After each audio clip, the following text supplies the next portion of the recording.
Welcome back to the People's Guild.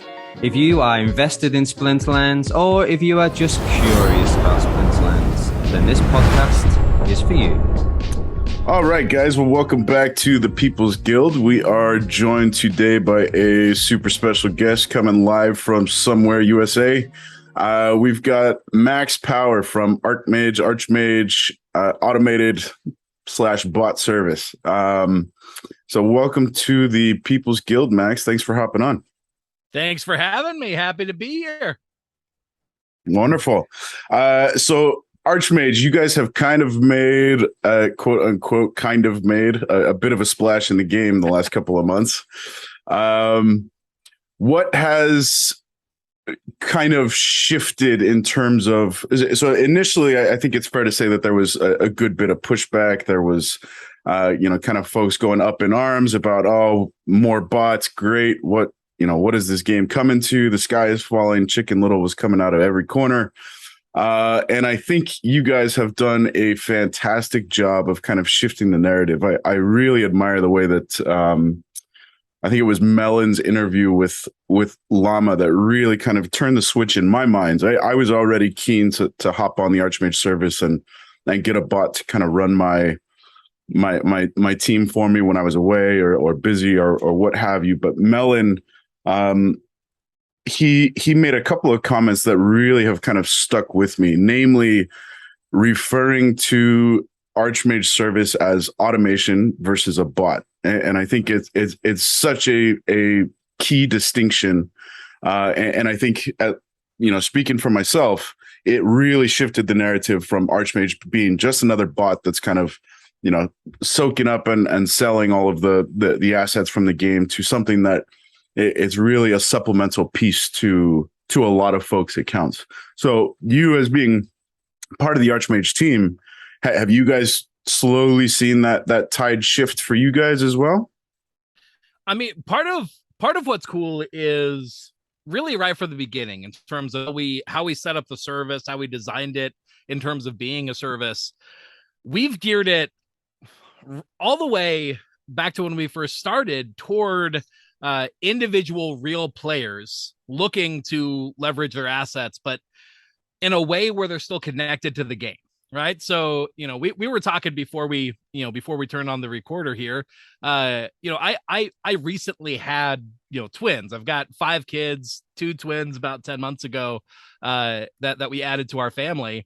And my time basically went out the window. And I wrote an article a while back, and you could still find it on Hive on Peak D, where I talked about how being able to use a service like Archmage has kept me connected to the game more than I normally would in general, right? Like my general gaming landscape is that I'm more of a sprinter than a marathoner, if that makes sense. I get into a game, I sort of go really hot into it and really energetic for a little while. I sort of learn what I want to learn, and then I move on to something else, right? That's how I've been in most games in my life, right? So story-driven games tend to work pretty well for me, but games where there's like a consistent replay aspect, I tend to fade away from, right? But what's interesting about Splinterlands is that this is one of the few games that's more of a generally, you just play competitively. It's one of the few games that I've actually stayed connected to, continued investing more money into, continued following town halls, reading articles about it, and doing all of that. And part of it is because I have been able to keep having an incentive to do so, right? The Archmage is playing my account for me when I don't have time to. And so I'm able to step back and still be involved in the game, still hold on to my assets, still use them. But at this point, I'm operating more as what I would call a general manager than the actual coach. Have you guys seen the movie Moneyball? Are you familiar with that story? Yep.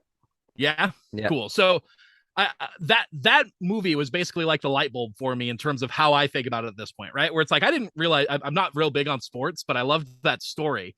And in the movie, for anybody that isn't familiar with it, one of the things that you see pretty quickly is that who is it? Brad Pitt. Brad Pitt's character serves as the general manager, right? And the general manager, his role on the team, or with the team, is that he's acquiring and trading players in order to set up the coach to actually be able to put together a winning team to win games, right? But it was the coach who ultimately decided who they were going to field, and how they would go about leveraging those assets that were deployed.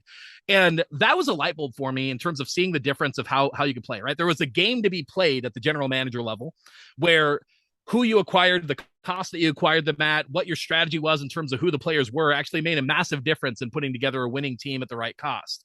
But you still have the coach, and the coach, their job is to take those assets that you have and decide how to use them, decide how to actually deal with the situation in front of them, the team that they're playing against, those sorts of ideas.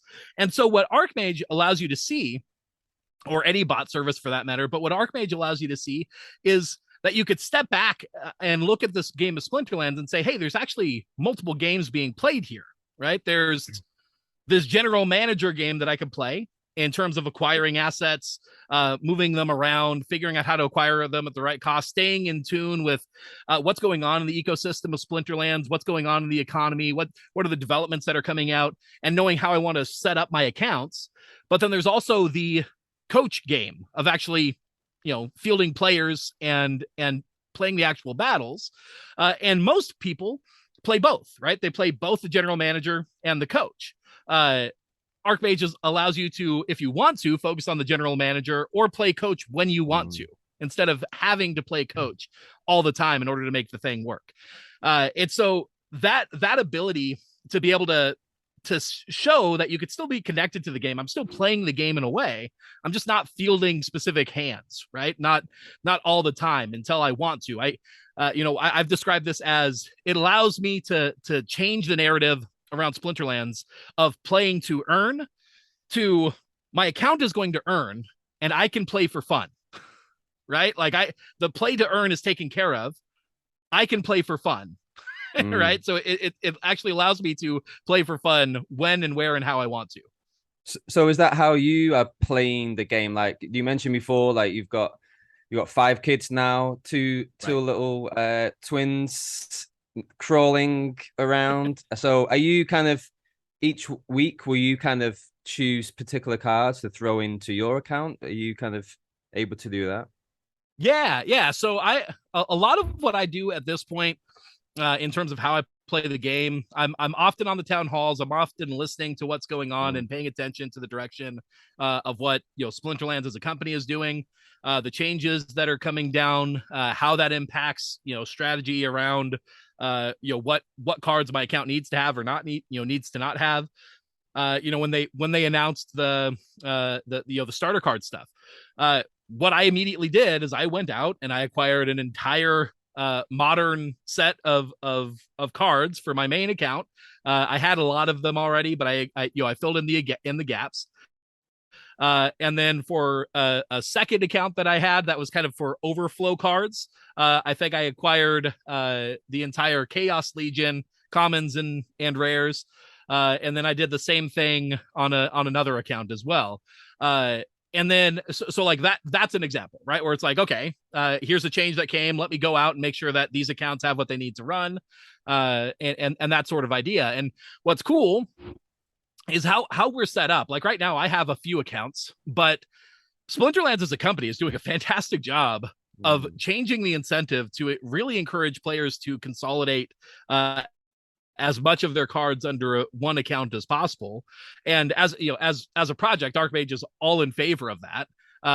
We're very much in favor of a bot service should not be able to do more than what a human could do, if that makes sense. It makes sense that humans should still have the focus, right? Real human players should definitely have the focus in terms of who the game is being designed for. And so while I have multiple accounts, I actually had, at least in another account or two, that the changes that Splinterlands has made, I've consolidated those accounts into fewer accounts because that's what made sense, right? So I'm seeing some of those changes take place. And then, when new cards come out, I'll often hop in and play a few battles and test them out and see, do a little bit of theory crafting and whatnot. I haven't had the time to devote to it to really be competitive in terms of thinking through how to field the hands and whatnot. And so, like we were talking about before with Melon's metaphor, I'm comfortable with my account running on autopilot, knowing that it's not going to earn as much as it would if I was in the pilot seat, dedicated, knowing how to play the best hands possible, right? The best humans should definitely beat the best spots. I think that's how it should go. But I'm comfortable with earning less, making sure that the accounts are doing something while still being connected to the game, more than just renting out my cards and forgetting about it. Because that's what would happen if I was renting them out, right? I would rent them out and I'd probably forget about it. I'd collect my winnings, maybe invest a little bit more, but like I wouldn't really be paying attention anymore. Yeah. I think like a good thing that whilst I've been researching for this interview is that all you guys, like you and is it 3 developers? Is that right? That's correct. Yep. Yeah. And that's Imposter, Proto, and Melon are the other guys on the team. That's it. And all you guys are invested in the game, right? Which is a great thing. Yeah, exactly. I mean, in terms of my accounts, especially, I mean, I don't track exactly what the other guys are doing, but in terms of my accounts, what ends up happening is any rewards that I end up getting from Splinterlands tend to go right back into Splinterlands, right? all of my cards either get combined and strengthen my main account. They go onto the rental market, some of them, if they're extras from the reward cards or whatnot. I don't sell any of them because I'm basically a hoarder when it comes to these cards. And then any of the liquid crypto that I get off of it tends to go into buying more cards or packs too. So it's it definitely, I mean, honestly, in terms of for me, the amount that I've spent on this game, I mean, it's not a ton. I haven't spent like I'm no whale by any means, but I have spent drastically more on this game than I probably have on anything else gaming or entertainment related that I have in my life. And that's something to be said about kind of this interesting ecosystem of a game that also lets you earn and what that does to encourage like reinvestment in it if you align those incentives right. That's such a great point. And I think that's testament to, the development team at Splinterlands, kind of the vision of Matt and Aggie and those folks kind of responsible for structuring the economy and taking it in that direction. And it feels like, we just got that proposal that is looking like it's going to win by overwhelming numbers. That incentive is just growing stronger and stronger, right? Absolutely. Yeah. And they had talked about I don't know if you guys had noticed this, it hasn't come out as a specific proposal, but in the original SPS white paper they talk about some of the possible uses of SPS in the future, one of which being the amount of SPS you have staked may directly influence what you get for rewards to the extent of it if the numbers stay as they are, which they probably won't, but if they do, it's something like it takes like 10,000 staked SPS in order to earn 90% of what you would currently. So if you factor it like ECR, that's kind of the way that it seems to be being described in there. Essentially, for your account to earn what it would earn if it was earning 100%, it takes 10,000 SPS to earn 90%. If those numbers stayed true. So anyway, so like things like that, I mean, that overnight makes it that the level of investment that you have to have just to earn in the game, like, yeah, I like really as a project, like this is one of the big differences between Archmage and a lot of the other botting services is that right now, if we wanted to be a botting project that was making as much money as possible, right? If what we were looking to do was to extract from either Splinterlands or from whoever's willing to pay for it, what we would do is we would set up a service that was geared toward bronze and silver accounts, and we would set it up that it's designed to have you be able to run as many accounts as you want, because right now that is one of the best ways to generate the best return, right? It's to go wide and to do a lot of it. What we have done instead is we are betting on the intelligence and I don't know another word for it. I'm going to go with intelligence, but the intelligence of Matt and of Aggie and of the development team at Splinterlands, that they're going to be able to achieve what they have said they are setting out to do. which is that they're going to keep working on the incentives to make it that it makes sense to have fewer accounts. So we as a project are aligning around saying, how do we structure this to help less accounts, but more real people, if that makes sense, in order to put together a service that makes sense for real humans, real people that want to be able to tap into this game at different levels of commitment, but be able to make sure that the rewards are taken care of. You could still play for fun. You still have the opportunity to do brawls and tournaments. Like that. That's one of the things that we actually see for a lot of the people who really like what Archmage is up to. If you rent your cards, you can't play brawls and tournaments effectively, right? Because your cards aren't available, right? They're rented out. But if you bought your account, then you still get rewards. So you're making sure that you're getting a return, and you could still play brawls and tournaments, right? Because now your cards are available and still actually able to be played. So a lot of why people like botting compared to just maximizing ROI is because they are invested in the game. They want to play. They want to do it. They just may not be able to, always get in 30 games every day without fail, which is what it requires to fully maximize your rewards in Splinterlands right now. Yeah. Hey, I saw in the white paper that the Archmage bot is going to be able to you will be able to use it for brawls. Is that still the case? It's currently the plan. Where it is on the horizon. Yeah, where it is on the horizon, I'm not sure. And I'm not sure exactly how it would work. What's more likely for brawls in terms of what the team has discussed isn't that it's just going to play the brawls for you. It would more likely be more like a heads up display kind of scenario where you have the brawl in front of you and it gives you some recommendations of what you might play. Oh, okay. I think that's so similar to Splinter Tools. Yeah, similar to Splinter Tools, but based around the same algorithm that we use to actually find hands. Okay. So it would be more of a direct hand suggester with the ability to adapt it before you input it. Yeah, because I kind of feel that might like just stir the pot again if it was allowed to use the bot for brawls. I think that might get people stirring again. it's just like anything with all of this. The reality is that we're facing kind of a little bit of a new paradigm that people aren't used to, right? Because the reality is in a normal play for fun game, when you introduce bots into a play for fun game, it definitely it definitely is set up in a way where it like reduces the enjoyment and the experience for real players, right? So like as a for instance, the kinds of scenarios where people are used to this, where it's when if you're playing a game like Fortnite or Counter-Strike or World of Warcraft, where people have come in and you've got aimbots or you've got those kinds of things where the nature of the game is designed that 99% of the game is exclusively to play for fun. 1% of people, maybe that's probably a high number, may be able to earn from it.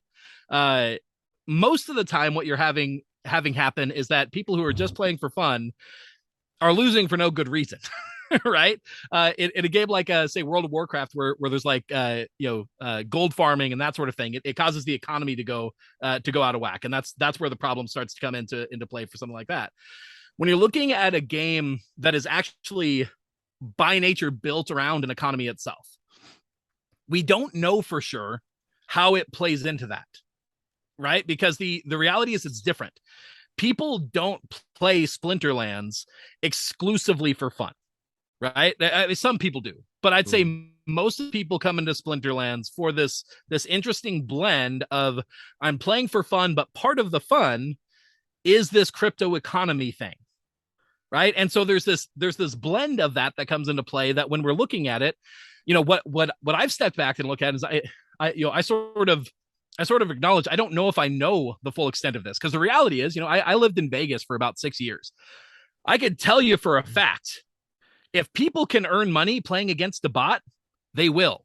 I've seen video poker. I've seen blackjack, right? I've seen all of the casino table games where the reality is that the house is implementing an algorithm that you are almost guaranteed to lose against, and people will day after day go in and play against what is essentially a bot because they have the belief that they could win. Now, the reality here is that the kind of like, if you design a game right, if you design this right, it isn't even that, right? Because the reality is you as a human player can and likely will beat bots if you know what you're doing.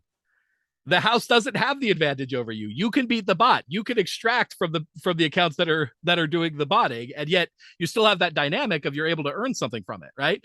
And so I don't know fully where it goes. And I think more than anything, I have some level of humility to say I love the vision for what what Matt and Aggie have said about, we don't want to police you around this. They're your assets. We want you to be able to use them, right? And I love that idea, especially around having the what's the word I'm looking for? The courage. There you go. The courage to say, we think we can make it so that the incentives are aligned, that it's still fun for humans, and yet we don't have to police every individual account on how they're using their assets, right? And more than anything, that's what I think too, right? I think there's a scenario where there are bots, there can be bots, and it's still fun. It still allows things for the right people. And so similarly, when I look at something like brawls or tournaments, that's what I step back and I look at too, is I say, man, I could see arguments on both sides, right? I could see arguments why people are against bots. I could see arguments on that end and say, it's not like I think that's stupid. It's more than anything, it's that I think we don't know for sure where the future goes and what it actually looks like in sort of this different paradigm that we're not used to when it comes to gaming and an earning economy that are kind of tied together. And so, Brawl specifically, we are currently planning on it. Tournaments, we aren't. I don't know if you saw, it was initially planned. It was removed from the white paper. We left it, how to describe it. We left the evidence that it had been planned, but removed so that people could see that we removed it, if that makes sense. And the reason for that is because, again, we bet on the Splinterlands team, and Weirdbeard has said he is gearing tournaments to be not a bot environment where it's geared toward humans. So we're betting on the team, and we're going to say, we're not trying to go around like the Splinterlands, like ecosystem. We're not trying. We're honestly not trying to even red team the Splinterlands setup, right? We're not trying to be an antagonistic force that they have to deal with. What we're trying to do is we're trying to say, what does automation look like that's in alignment, that's still good for the community, still good for everyone, and yet unlocks things for people. And so we're always open to feedback, right? Like, the reality is we're all invested in this game too. And I am not looking to build something out that ultimately tanks the value for everyone. I want it to be something that brings value to this game, to this ecosystem, and the whole team at Archmage feels the same way. So we're always adjusting and willing to look at things. And when it comes closer to time where brawls might be a thing, if we feel like, it's like, shoot, this breaks it, makes it not fun, we really shouldn't be doing this, like, we're open to it, right? Anyway, that's kind of where that goes. That's awesome, man. Thank you for shedding some light there, Max. I think, when I first came across Archmage, something that got my attention and piqued my radar a little bit was the pitch that Archmage is ethical automation. And the more that I hear you guys talk about it, the more that I hear, kind of the future vision, how do you play nicely with this economy without, ruffling too many feathers, and how do you really improve upon the quality of life for those invested in the game? The more that ethical, it's becoming more and more clear in my mind in terms of, how does Archmage embody that ethical approach to automation? So kudos to you and the team. And I think you guys have done a fantastic job of kind of expressing and bringing that vision to fruition. And something that You guys just continue to surprise me. The recent article that you guys published that's made some pretty big waves across Peaked is the top 30 monsters and summoners in each respective league. And I think providing that transparency for absolutely everybody, whether or not you are in service of Archmage or Archmage is in service of you, you guys have made that data readily available. Is that something that you guys plan to kind of continue to roll out? Is, hey, peek behind the curtain and here's what we're doing. This is what we're leveraging. I think that it goes without saying that does a tremendous job in terms of shifting that narrative from bot to automation and from, leech to just quality of life improvement. Yeah, and absolutely. It's one of the things that definitely from the very beginning, we love the idea of being able to say, yeah, we are for the Splinterlands player, right? And we love being able to leverage automation to make it feel a little bit less stressful to be able to fully tap into Splinterlands. But at the same time, I completely understand people that are always looking for more information, getting more of an edge, being able to win. And yeah, so we I think the only thing that holds us back, one of the biggest things I'd say that holds us back in terms of producing more of that content is honestly just having the tools on our end to produce it more readily, if that makes sense. So it's what actually went into producing that article that you're describing. It wasn't like we just pulled a report. Literally what we had to do in order to make that article happen. So Melon did the work for that one. And what he did is he ran the bot through simulations where it was faced with every rule set, every mana cap that was possible at every different league, and it assumed that that it was running on a complete collection, right? Was the idea. So essentially what that data shows is it says, assuming you have everything, what most shows up in terms of wanting to be played by the bot, right? Like that's what that data says. And our bot is largely based on historical data. So the idea is what seems to win the most when you look across the board at all of this. Anyway, but literally, in order to put together that data, he had to go through and have his computer run those simulations, output those results, assemble it in a way that was meaningful, and then we put together the article itself. But like, we didn't have a way to just say, hey, what's our most used card by league, where we could just like generate a report really easy. But what's cool is that should be coming, where that becomes a lot easier once we get our reward fee billing system in place. Because in order for us to be able to track that, right, the way that Archmage is really designed to make its money in the future is by participating with the players and taking a percentage of what it wins you, right? Where the idea is you will always earn more than you get charged with Archmage. But what's cool about that, most of the services have a set standard monthly or season fee per account, which means they really don't have to care if they're winning or not for you. Right? Like they could have a service that's doing horrible and they're still making their money, right?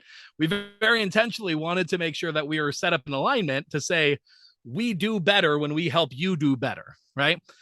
Anyway, in order for us to be able to collect the data, to be able to do that reward fee system fairly and accurately, we have to actually have more tools and more vision into exactly what's being played across the board as we're doing it, which gives us some cool side benefits of being able to hopefully generate better reports quicker, both for our users and for the Splinterlands community at large on Hive. Nice. Hey, so like one of the things you guys say is that that the bot is beatable, right?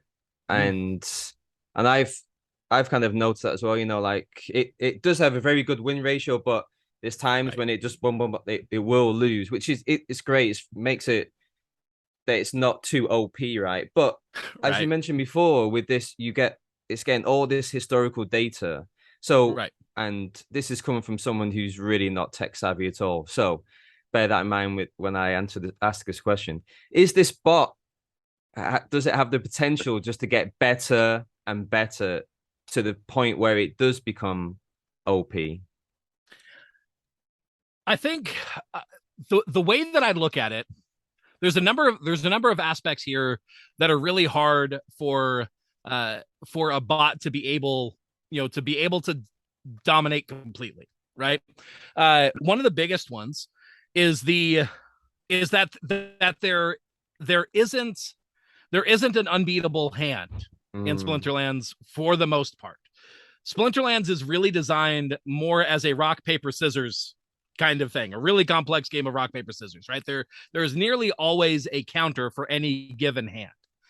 And so as soon as the bot, starts playing hands consistently, a human could actually potentially detect that and say, I see this hand being played, which I know is the statistically most the statistically best hand to play. I can expect that this account is using this service. I know how to counter it. Yeah. Right. Yeah. I know how to beat that. Right. So as a human, you have the ability to do that. I think there is a technical future with enough AI and machine learning to be able to overcome that. Maybe. I could tell you, at least as we are standing right now, we don't have that level of complexity on the horizon that I know of in terms of like what we're able to do. If somebody can, hey, great. But in terms of what we're up to, it'll always be some level of it'll play statistically powerful hands, but because Splinterlands is the game that it is, it can never be. It's going to win 100% of the time. If that makes sense. How do you crack the code on calculating intuition into a bot, right? Well, if you guys can do that, then I think it's probably safe to say we should bid farewell to Melon Imposter and Proto and yourself. You guys will find bigger, better jobs elsewhere. Right. Yeah, shoot, exactly. Yeah, if we're able to get that good at that kind of predictive analysis or whatnot, I think there's money to be made in the crypto markets, sure. The stock market. Yeah, but so I don't think we'll get there. I mean, the reality, just to put this in perspective, this isn't just a matter of like, oh, over time it's going to improve so much. Like where we are right now, every human player that I have encountered intuitively understands very quickly how to use a 0 mana card like the Furious Chicken or any of the Fiends, right? You intuitively understand that. You understand that it may not be good to put the chicken at the end of your lineup when you have Last Stand, right? You understand that because you don't want the Last Stand to hit on your chicken, right? You understand that there's times where you put it at the back to soak up snipe. There's times where you put it toward the front to stoke up opportunity. You understand those intricacies. And yet the biggest complaint that we have constantly in our Discord is, why didn't the bot put in a chicken? Right? Like there were spots on here that it could have used. Why didn't it put in my chicken or my fiend? And the reality is because we understand the complexity of even making that decision. So we can't just like force it to play the chicken without potentially risking the power of the hand, right? So we have to rely right now on statistical data, which doesn't always show a chicken being played or a feed being played or whatever, right? But every human player that I've encountered that's played even a week or so with this game, you start to understand that very quickly. And so I look at things like that, and that's just one example, right? That's one example of how it goes. And that's where we are right now. And yet, even with that, it still wins a decent amount, but that lets you know you already have an advantage in terms of some of these hands that are going to be really hard for a bot to understand for sure. Yeah. I suppose as well, like, going back to whether or not it will be OP, I suppose the constant arrival of new cards, Rift Watchers is coming soon. So that I'm sure it would take the bots a little bit of time to kind of get used to those new cards and summoners, right? Exactly. And the reality is, like, I've seen like as those cards come out, there's a decent period of time where like players are figuring out the best way to use them, right? Like shoot, when Grandmaster Wraith came out, I saw I forget how long it was. It was probably at least a few days after. But Bulldog came out with a video that showed that actually like a great card to pair with Grandmaster Wraith was a very surprising card, which was the Rusty Android. Because at the levels that like it was like in bronze or something, I forget the exact level, but it has Magic Reflect, and it was like it's one of the few cards that you could play with Grandmaster Wraith that had Magic Reflect at this level, and so you could use Rusty Android, which is not generally considered a very necessary or useful card, in order to counter Lama Kron, which is what he was doing. He was putting together hands to counter Lama Kron and still be able to win. And yeah, those kinds of things, I mean, they take a while to figure out. And then after they've been figured out, it takes a while for that data to actually even show up in the statistics. And then you're exactly right. A new card comes out that counters something else, and then it mixes the whole thing up again, right? Like you get new hands that change up the lineup all the time. And similarly, just the very like the different, you have that happening, where any new card will impact Wild in one way, but it's potentially completely different in Modern because you have a limited, a different set of cards that you're playing against. And then Modern is going to be constantly changing as they keep releasing new editions as well. So it's just, there's enough changing that it would definitely be very hard, I think, for any bot to get to the point where where it's able to beat everything and humans can't overcome it. There's still a healthy amount of intuition and human smarts that I think beat the bot, for those players, especially that take the time, learn the strategy and dive in. I mean, I'm going to tell you, the bot is going to raise the baseline of what's needed or what's required in order to be at a certain level of success for sure.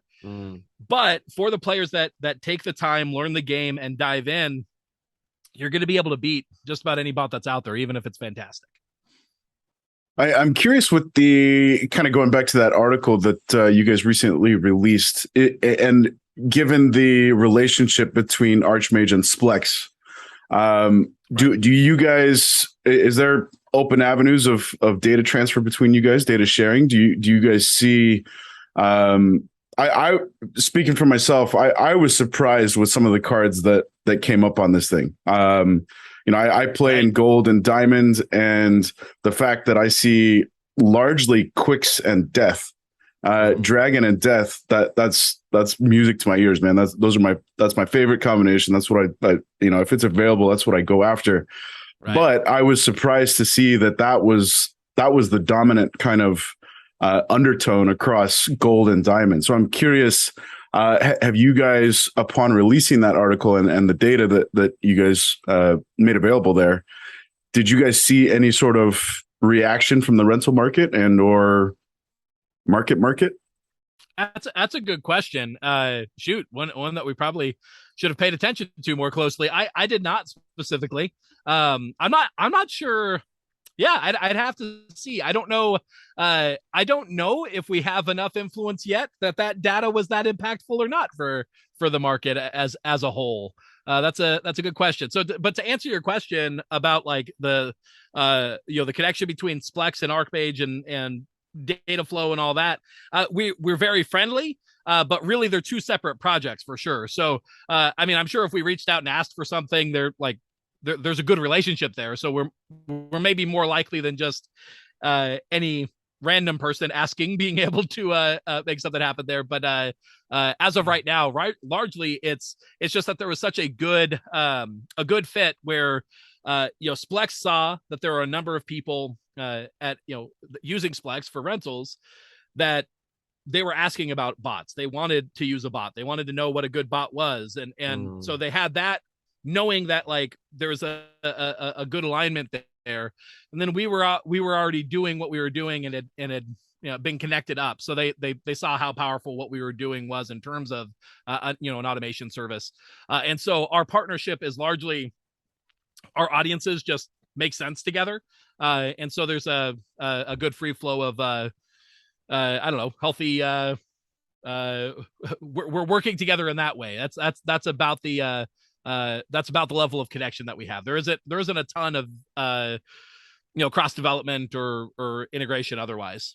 Yeah, I'd be curious to see if you guys saw any movement on that needle in the rental market, especially at the higher leagues. With that, like Quicks by far and away is 90+% of the hands fielded, which it surprised me. It surprised me. I think it's probably not music to your ears, Ben, because you won't be able to do your Quicks Lyra combination so much now because people. Well, okay, so I should clarify. It was music to my ears in justification that this hand that I love playing is actually a pretty solid hand. Nice. Hey, oh yeah, go Ben. Yeah, I was just gonna say, kind of going back to the future kind of pricing model for Archmage.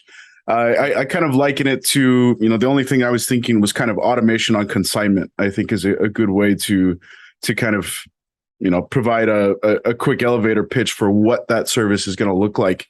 How far away are we from that sort of pricing model and structure? Hopefully soon. It's literally what we're working on right now. We really what's happened is our main developer, who's done most of the code for the bot itself, for the hand finding and whatnot, really our most advanced coder, he he has been very focused on wanting to make the automation service itself as good as possible, and so we keep not getting the billing done. But it's gotten to a point where we're like, all right, we got to get this done or we're just never going to do it. And really, this is where as a project we need the cash flow in order to make sure that it's sustainable long term. I mean, we're not hurting or anything by any means, but it's seeing where the future goes. If we don't get the billing done, it just doesn't make sense long term. Anyway, and so that's what he's been working on. He's been doing a good job, but I don't know what you guys do normally for like for work or what your lives look like that way. But sometimes there's the work that you have to do, and sometimes the work that you want to do. And when it's a side project like this for our main developer, the work that he wants to do is working on the hand finder. The work that we need him to do, if that makes sense, is billing. So it's been kind of, he sort of has to force himself to do it. But it is what he has been working on, like actually working on for the past few weeks and whatnot, and it's sounding like we're very close. So I don't know exact time frame and timeline on that, but it sounds like it's coming along nicely.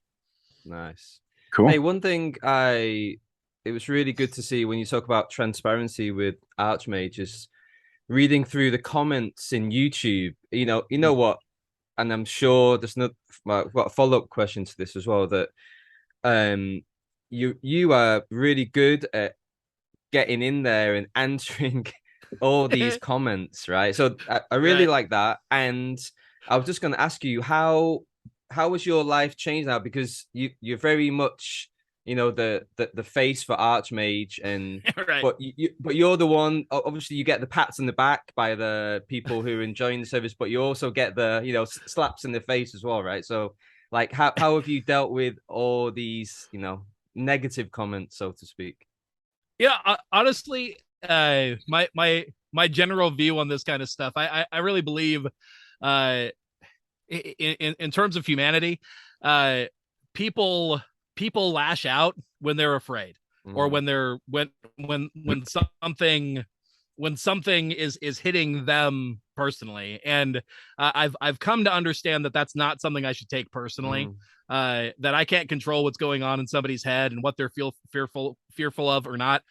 So I try not to take offense, and I try to keep a clear, level head and respond with kindness, but also logic and reason whenever possible. And so for the most part, it doesn't bother me a ton. I really do. I mean, I don't know how many of the comments you've read, but there's a few of them where I literally just say, it's like, man, all I want for you is to be happy, right? Like, whether it's playing this game or playing something else, just be happy. Like, you don't need to be salty about this. It is what it is, and it may like maybe Splinterlands isn't the right option for you because the developers have made it very clear this is going to be here. And so if you don't like that, it may not be where you want to be, but I want you to be happy. Go find something where they're getting rid of all the bots and doing what you want to and be happy. But anyway, so yeah, it doesn't bother me. It doesn't bother me a ton. For all the listeners out there, you come for Splinterlands talk and you get pearls of wisdom like that. Great adage there, man. Yeah, completely agree. Kudos to you for keeping the positivity and really the clarity and providing that for everybody else. Awesome. Right. I was just gonna say. Oh yeah, go. Yeah, go ahead. No, I was going to say that it's really interesting, and we've mentioned this before, that in like the gaming, bots are kind of like the devil and the demon. But like bots, like you say, like people go to Vegas and play these bots, no problem. Right. Or like with trading, bots just get it's like a free reign. But it's really interesting. Gaming, like it just really hits people differently, right? Yeah, and that's one of those big things to me is that I sort of realized, I mean, yeah, just like you're mentioning, you come for Splinterlands, we could talk about all sorts of things, but the reality is like how we perceive reality is a combination of your brain interpreting sight, sound, taste, smell, touch, right? And like all of that comes together to create the reality that you perceive. And I don't know the reality that you're perceiving as much as I know the one that I'm perceiving. And so when I look at that, I sort of realize that everybody's world, however you want to describe this, is really based on their perception, right? One of the things that I learned pretty quickly as an adult is that frustration happens when expectations are not met, right? When anything happens lower than your expectations, you're frustrated. If it happens better than your expectations, then you're happy.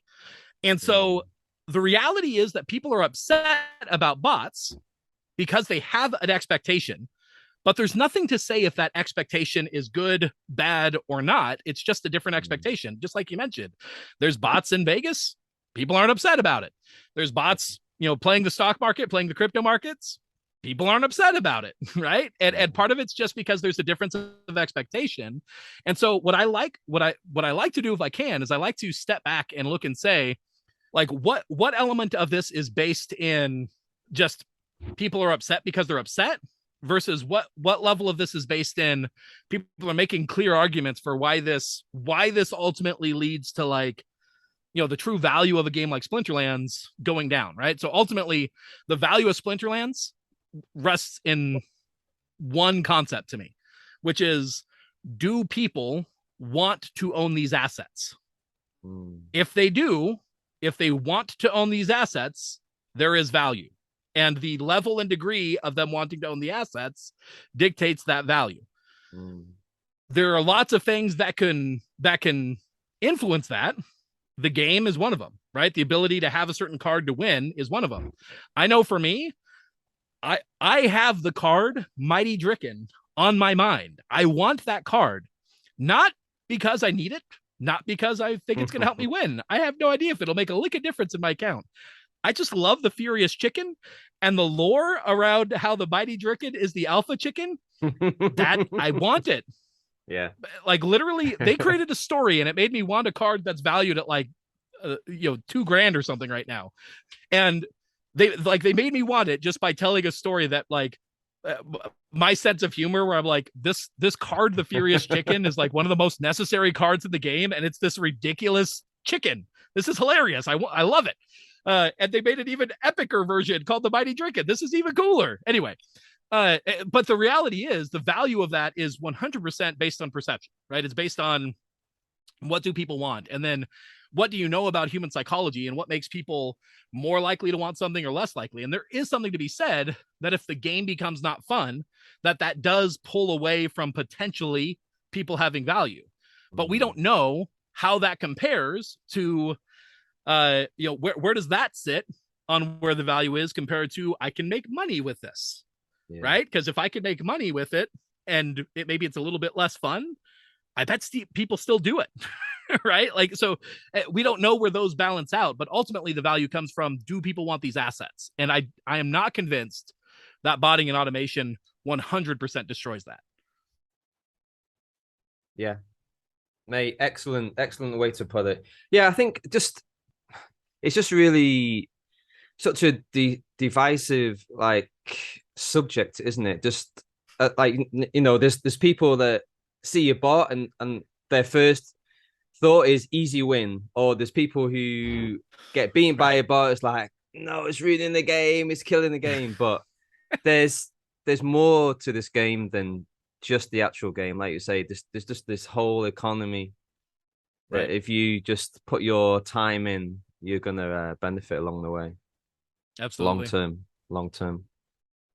So I'm gonna kind of bring it home here for you, Max. You mentioned you've been in Vegas a couple of years, and there's this, I don't know if you've heard, but there's a little bit of an event coming up in Vegas here in the next 6 or so weeks. Are you and the family planning on packing up the Partridge van and migrating down southwest from where you are? Oh man, I wish we could make it. I wish we could make it. The reality is right now with life the way that it is with the twins, I hauling my whole family over there and getting time to go to a conference like that.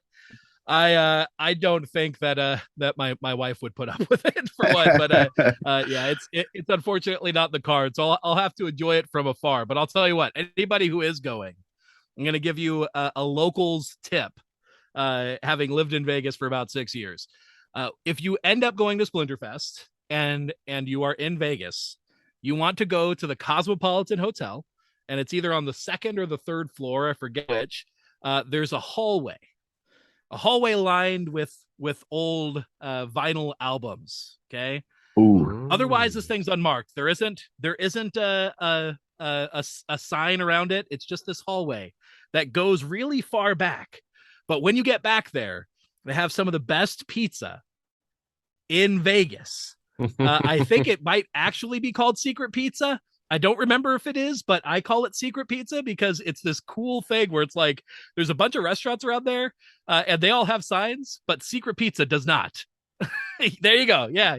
Oh, wow. So for anybody who's listening, you can't see what we're looking at, but yeah, there you go. Secret Pizza at the Cosmopolitan. Definitely check it out. It's wonderful and it's delicious. And I don't know if it's the absolute best pizza in Vegas, but it's definitely in my top 2 or 3. But anyway, and it's right on the strip. So if you're there for the fest, it should be pretty close. A quick Uber hop away, and you'll be able to get there. Man, you are keeping those pearls of wisdom coming, Max. What else do you got up your sleeves there, man? How did you? I'll go. So go. No, go ahead, man. No, I was just going to ask you. So you're in Vegas for 6 years, and now you're traveling around the country in an RV. So what kind of propelled you to do that? Because it just sounds like definitely for me and Ben, that's the dream, man. So I'll tell you what. I don't know where I first got the idea, but I do remember I had the idea from about when I first got married. Okay, so I got married and I wanted to like move into an RV and live full time in an RV. I loved that idea. What it took us living in Vegas for my wife to be okay with the idea, because my wife grew up in the Midwest where it's green and there's seasons and the weather changes and everything doesn't look dead all the time, and they actually like put up lights for Christmas and stuff. Anyway, so living in Vegas was what actually spurred that to happen, because she was like, if I could get out of Vegas, I will move into an RV. Let's go ahead and do that. But nice. Yeah, so was that part of your plan, Max? Did you have that one from the get-go up your sleeve? I wish I was that smart, but no, I'm not. I'm not nearly that manipulative. What is living in Vegas like? Because like for me, like coming from England, like we just have this perception Vegas just like rock and roll and casinos and just like everyone's just partying all the time. But what's the reality like? So Vegas has a population at this point. So the bigger Vegas area, which includes Vegas, the city of Vegas, the unincorporated parts of Clark County, which are called Vegas but aren't technically Vegas. There's a separate city called North Las Vegas, and there's another city called Henderson, and they're all in the Vegas metropolitan area, right? Mm. That area has a population of about 2 million people at this point. And so there is a lot of Vegas outside of the Strip, right? There's a lot of family areas. There's a lot of just general more kind of suburban sort of style areas. So just like you'd find, going to a more England aspect, there's a very different sort of lifestyle living, I'm sure, in the dead center of London versus living more on the fringes or around the edges. So that it's kind of the same idea as that. There's just normal life happening everywhere else. A good percentage of the people that live out of those areas are the people who go in and work at the casinos that help everybody else to have the Las Vegas experience. But yeah, otherwise, I mean, there's actually even some pretty big companies that are out there. Zappos, who Amazon acquired, that they were based out of the Vegas area. I think Elon Musk has a number of things in the Vegas area, factories, I think, for Tesla and stuff. So there's a decent amount of business going on there as well. But otherwise, I mean, it's just a normal normal desert life, except you could go and get world-class food 24 hours a day if you're willing to drive to the middle of town. So yeah. Nice. So are you guys homeschooling, like as you travel around? Is that the way you guys do it? Yeah. Wow. Yep. Yeah. So we, that's part of what made it work. So my work, my day job stuff, I've been able to remote work for, I think since like 2015 or something like that. And so, I was working from home already, when we sold our house. We've been homeschooling our kids that, during that time as well. So there wasn't a big lifestyle change in terms of like needing to figure that aspect out. Really, we just needed to figure out how to have an internet connection, and then otherwise, have less stuff. But that was about it. Nice. Awesome, man. Early adopter of the van life, man. I love it. That's really kind of become the thing the last couple of years since kind of COVID struck. But you guys were way ahead of the curve on that one. Yeah, what's funny is COVID hit, and then everybody got the same idea. So all these full-time RVers who had been on the road for a while, we were all like, I can't get reservations at the RV park anymore. They're full up. Everybody's doing this now. Yeah. Awesome, man. I know. I was going to say, so is there anything else you want to mention before we kind of hit the challenge? Are you anything more like coming out with Archmage that we should be waiting for? Yeah, good question. So a lot of people at this point, I think all the other content that I've done with people leading up to this point has been largely around our pre-sale stuff. So we are officially past the pre-sale, right? In which if anybody participated in that pre-sale experience, it was me. It was chaotic. Yeah, it was not a good user experience by any means. It was a challenge, to say the least. And so the next phase that we're going into, we don't have a specific time. All we got is really soon, hopefully, and hopefully we'll be coming out with an announcement in the next week or so, hopefully even sooner than that, actually. But we do plan to open up some more tokens and be able to sell at sell hopefully in a way that'll work better for people. We've got some ideas on that. We'll announce more details on that soon. This is worth noting. We never really plan to just be full on open selling tokens where anybody could get as many as they want. And the reason isn't because we're, trying to induce FOMO or artificial scarcity. The reason is because we as humans actually have to onboard people, get them set up, make sure that that their account's running, and we want to make sure the service works and functions for them when they get in and work. So we only release as many tokens as we feel kind of confident that we can actually get people set up, get them running, and that our service can handle it. And so we're scaling as we can, and that's actually why we release them as tokens. Is because our whole idea was we can control our exposure to how many users we have to be able to support just by knowing how many tokens we've released, right? And so the pricing of those tokens on the aftermarket has really surprised us, honestly. It was never intended to be something where they would go as high as they did. Our idea was always like, we want some level of we want you to have some level of skin in the game to make it that, if you're going to use our service, you probably want to count that's at least at enough of a level that you're willing to buy a token, and that still makes sense to you financially, right? We don't want people that are like, yeah, I got an account with nothing on it, I'll just ride these commissions, right? And so anyway, so that was how it was always designed. We hopefully in the future will be able to get tokens out at a rate and in a way where people are able to get in with a little bit less of that chaotic experience, for sure. And then hopefully more people over time can leverage the same benefits that we've been talking about automation and being able to not have to get those 30 games in every day if you don't have the time. Yeah. Another interesting thing I forgot to mention is it was great to see as well that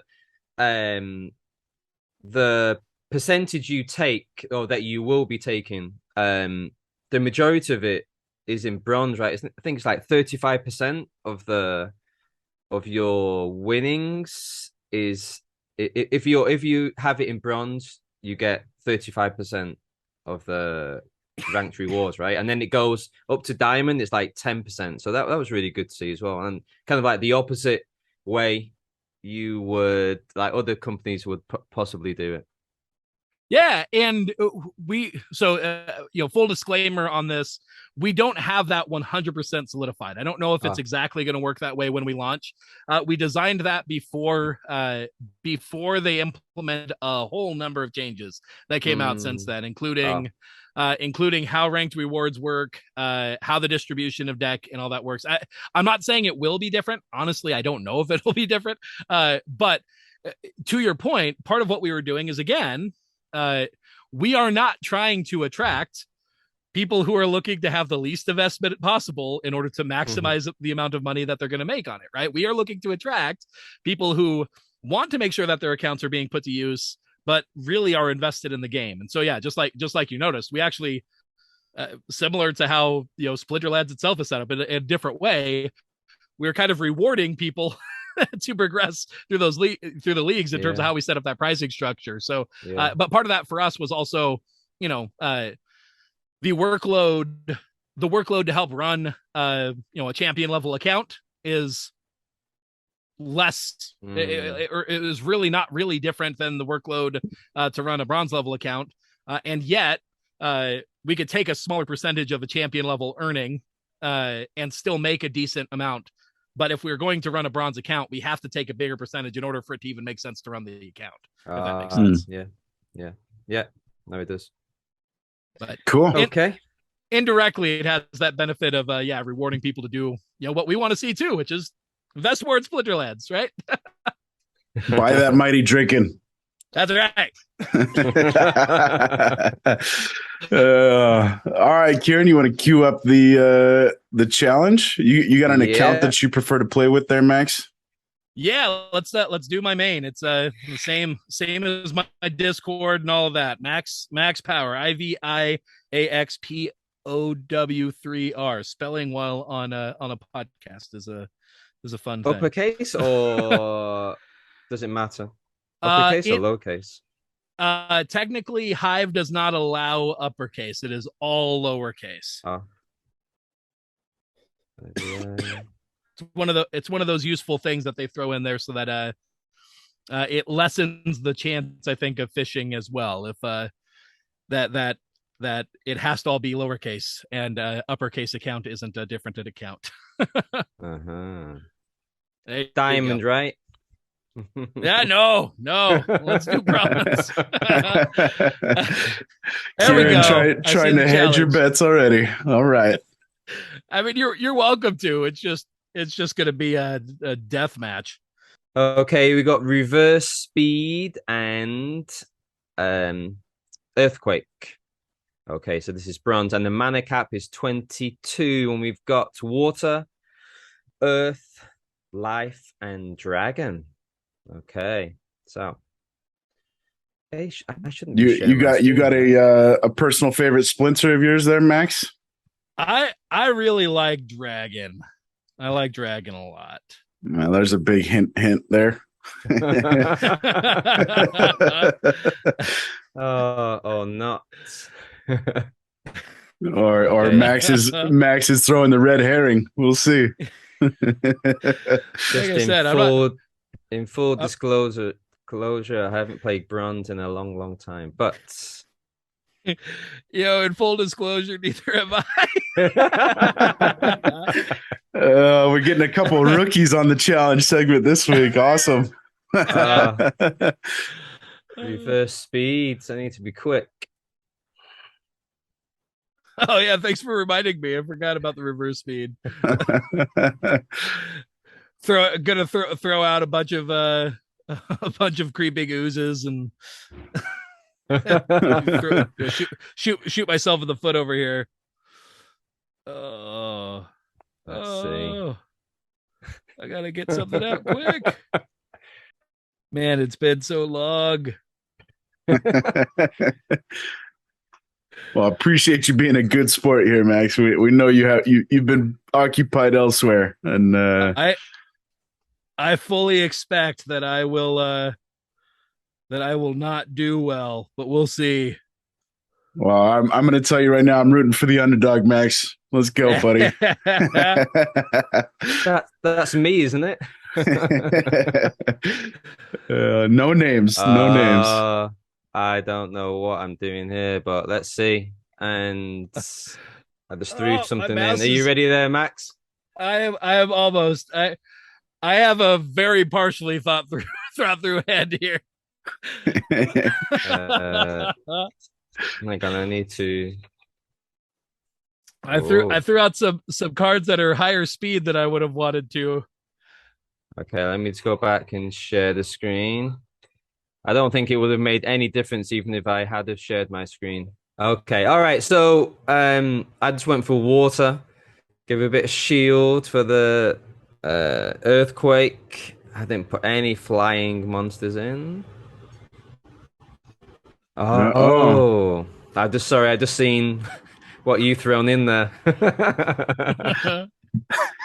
Okay. Max is foaming at the mouth saying this lineup. I didn't know we could play wild cards. I should have done the CL only. Okay, anyway, back to the story. Okay. I've just gone for a bit of Kincho up front just to block something. I've gone for the Fiend in the back. And I've just gone for the Spirit Hoarder. Hopefully he can. I don't know who he's going to keep alive. And I've gone for my favorite, Dr. Blight. And I've just realized it's bronze and he won't get any scavenge. Things are not looking good already. And I've just gone for the big guns at the back with Narissa, Tridorn. Oh, I think I've just given you a buy. Okay, do you want to talk through your team there, Max? Yeah. So I played dragon. I mean I wasn't throwing a red herring there. I really do like dragon, but specifically I love me some Brighton here. I did you guys realize this? I did not realize this for the longest time. Brighton is a dude. You could see Brighton has a beard there. I thought for the longest time that Brighton was a lady, but no, Brighton is a dude. Yeah, I never noticed the beard. I always thought it was like some hair getting like toward the front of the lady's face, but no, it's yeah, Brighton is a dude. Anyway, I threw out an oldie but a goodie combo of so Brighton's ability gives everybody flying, so I dealt with the earthquake through my summoner, and then I threw out a level 3 flesh golem which gets healing, and then I've got my what is that one called again? Wood nymph behind it. I probably normally would have thrown it further back if I had played more recently, but to give me a tank heal as well. So I've got kind of a double stack of healing toward the front there. I've got my sneaky snake, Urias. Yeah. I don't know how you pronounce it. There to go toward the back line. And then honestly, I'm going to be real honest here. Spirit Hoarder and Venator Kinjo. Is that how you pronounce it? I threw those in because I bought them a while back, and I was like, "Oh, hey, I forgot I had these cards," and I clicked on them and threw them in there. And then I threw in the Furious Chicken at the back because I have to play the chicken. It's a requirement. So threw it at the back to potentially soak up some Steak if you happen to throw in some Steak. But yeah, that's why it's there. All right. So anybody want to play some light or very heavy wagers on this battle? I'm putting all I've got on Max. I'm pushing all my chips to the table on you there, Brighton and Max. Well played. I think you could have just beaten me with the flesh golem without even your dude who looks like a lady. Right. That's funny. Oh. All right. I'm tempted just to skip to results, but I don't think that's very fair. So okay, let's rumble. All right. I think the only way that you've got a chance there, Waskel, is if Blight lands the affliction on the first go and some magic happens. Oh, no, game over. I was thinking he might just keep. Oh, this is going to be embarrassing. This might be a bit of a bloodbath, Kieran. I think I fully skunked you. Look at that. So basically, like anyone that comes on to challenge me, just choose bronze, and you'll be sitting pretty. Win. Honestly, that's one of the things that I love about this game that I think some people miss is that it's literally. Bronze is a different game than silver and gold and diamond, right? Like they are completely different games because the cards, not only that you face, but the abilities that they have, like there are cards that are useless in bronze that are super powerful when you get up into diamond. And really, to the team's credit at Splinterlands, they did a great job designing a game where like all these cards have value somewhere, because like the different rule sets make it so like this card that's normally useless is actually really useful over here. Or, if you're looking at like a back to basics rule set, any of your cards that have 0 abilities or whatnot, like perfect. They're essentially optimized just for the pure stats. So anyway, I don't know. It's one of the things where it's like when I geek out about like the design of this game, that's one of the things that I love is that it really is. If you are used to playing it at a different league, yeah, you can, it's a different game at a different level. And it's not even necessarily like it's better, higher or lower. It's just different, right? You're dealing with more abilities, different ways that they stack. Anyway, it's very cool, but well played. I am glad that not bad for your first win in how many months? Played about 7 months ago. Well, Max, you could just let the Archmage run the rest of 2022 and call it 100% win rate, man. That's right. Awesome, man. Cool. Well, hey, Max, we really appreciate you taking time out of your day to hop on and have a chat with the People's Guild, man. We certainly look forward to seeing what does Archmage have in the future. I can't wait to see more of those data-driven conversations and the analysis coming from you guys. I think that article was really enlightening, and like I said, it justified my favoritism. So cheers for that. Always happy making people feel good about being right. That's right. Cool, man. Well, any final words of wisdom for the people aside from secret pizza and find something that makes you happy? I think you've set a high bar for yourself, Max. I think at this point I'll just do the stereotypical shilling. If you guys want to check out what we're up to with Archmage, it's archmage.app for our website. You can check us out there for information on the service. Join us in Discord, ask questions. We got a cool little community of people there that are leveraging automation but still loving the game. So we'd love to have you guys, whether you want to use the service or whether you just want to chat, or even if you want to vent your frustration about the existential crisis that is bots. I will listen and try and give you a reasoned response. Wonderful, man. Always appreciate the positivity and perspective, Max. Thank you again for hopping on, man. Thanks for thank you, having me, man. Yeah, thanks very much. Okay, guys, you have been listening to People's Guild.